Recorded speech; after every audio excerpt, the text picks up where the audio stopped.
faire dans ce chapitre, en tant que politiste, c'est vraiment voir en quoi les offensives contre la dite théorie du genre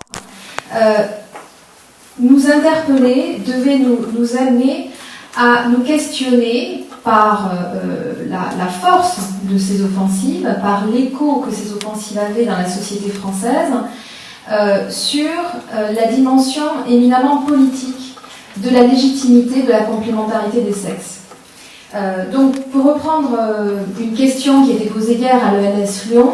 dans le cadre du journée d'études, que faire avec la théorie du genre? Moi, ce que je vous propose, et ce que j'ai proposé dans ce chapitre, c'est d'examiner en quoi la théorie du genre, en tout cas les controverses autour de l'invention de ce syntagme, comme l'a expliqué Florence Rochefort, plutôt par les autorités religieuses, nous disait de la religiosité du politique. Florence a analysé la sécularisation du religieux, moi je vais analyser la religiosité du politique, et en particulier en quoi il faut faire de cette montée en puissance, de cette offensive que certains et certaines, dont moi, pourraient qualifier de conservatrice dans une réaction un peu émotionnelle et épidermique, doit nous amener à voir en quoi c'est une occasion pour se questionner, non pas seulement sur une binarité entre les radicaux, les extrêmes, et puis les autres, nous, ceux qui questionnons, qui sommes dans la déconstruction, mais plus profondément, et sans doute de manière plus dérangeante, sur la manière dont la complémentarité des sexes, mais aussi l'hétéronormativité, est un mythe fondateur de notre République française. J'aurais donc pu intituler ce chapitre, non pas le contrat social à l'épreuve de l'offensive contre la dite théorie du genre,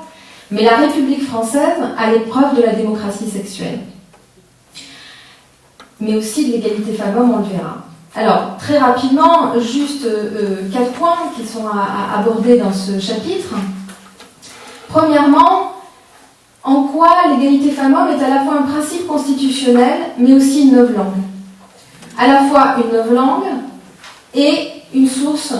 de clivage éminemment politique. Deuxièmement, en quoi on peut voir une opposition entre légitimité de la complémentarité des sexes et l'égalité de l'égalité. Donc il y en a là, un petit jeu de mots, mais... et puis, ensuite,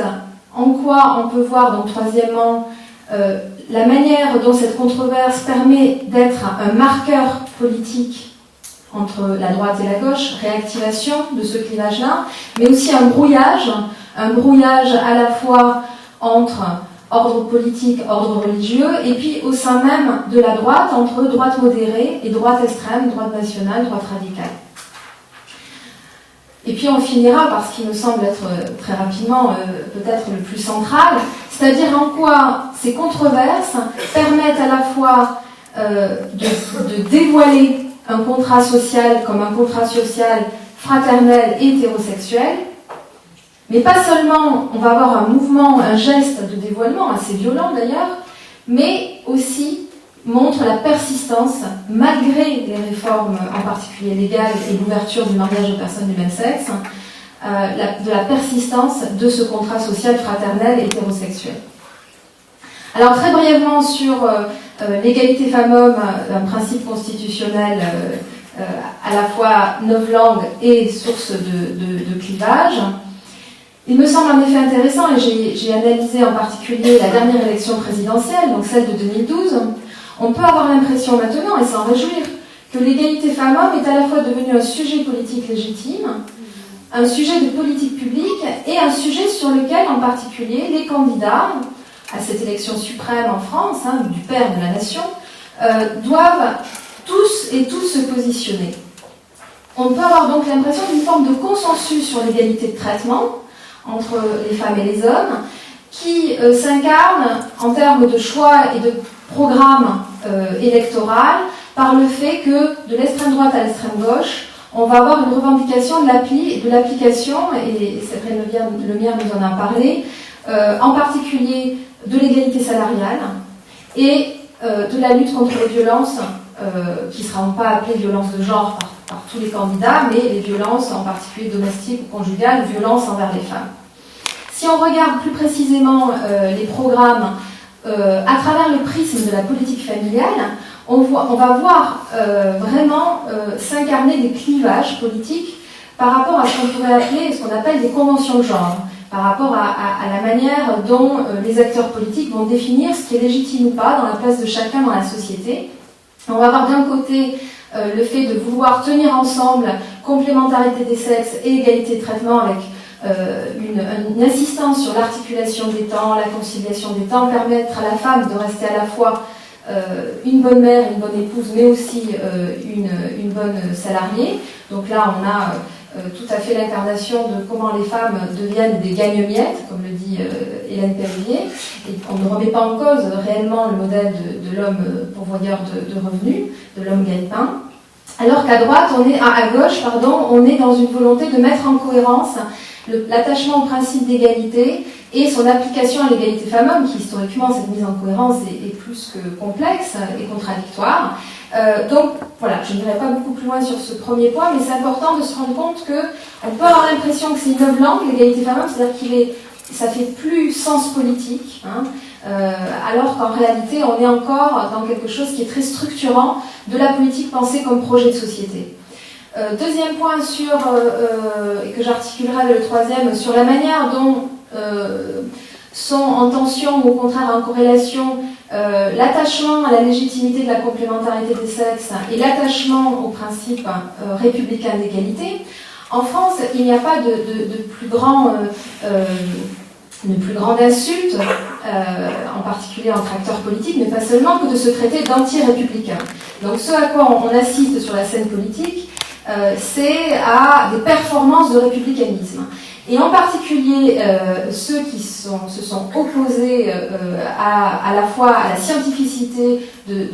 ce champ scientifique complexe que sont les études de genre, mais aussi à des réformes, des évolutions légales vers plus d'égalité, en particulier d'égalité des sexualités, à travers la loi de mai 2013 sur l'ouverture du mariage civil aux personnes de même sexe, mais aussi la loi de juin 2013 sur l'éducation à l'égalité pour les enfants dans la loi sur la rénovation de l'école,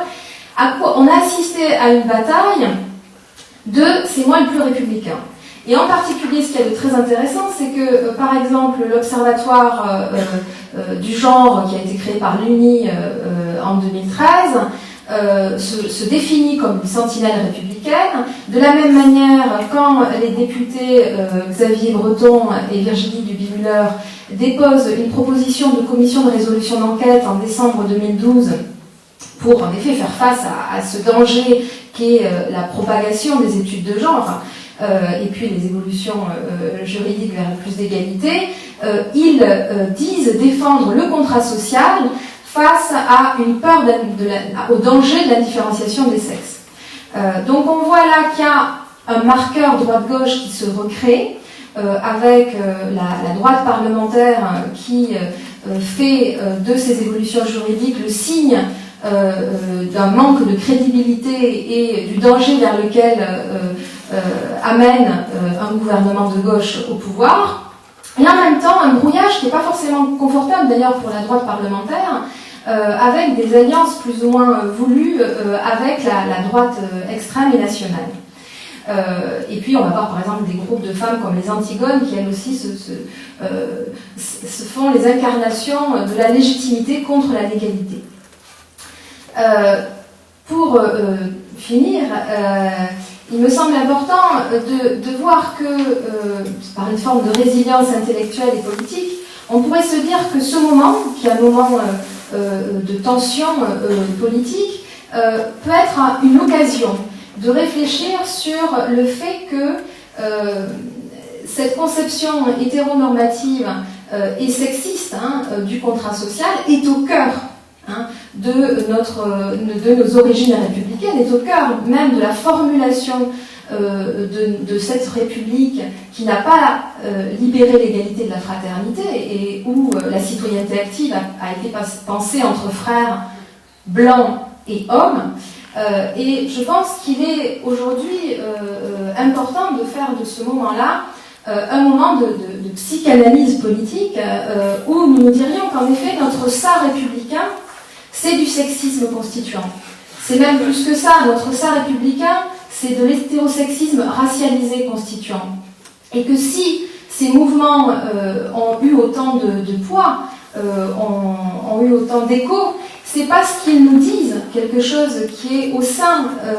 de nos dilemmes et de nos butoirs de la pensée de notre égalité républicaine, qui est pourtant au cœur de notre ordre lexical premier, pour reprendre Rawls et Rosan-Vallon, et sans doute que Rosan-Vallon ne serait pas d'accord avec moi, mais je pense que là-dessus, sur cette tentation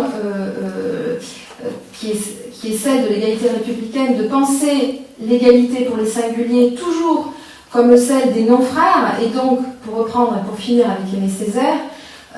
qui ne permet à ces non-frères, que ce soit les non-hétérosexuels, les non-femmes, les non-hommes, excusez-moi, ou les non-blancs, de n'être que des citoyens entièrement part à part et non pas des citoyens à part entière. Et je pense qu'il faut faire de ces controverses l'occasion pour se rendre compte que l'hétérosexisme, il est au cœur de cette égalité républicaine et qu'il est temps de politiser le politique et d'arriver à y voir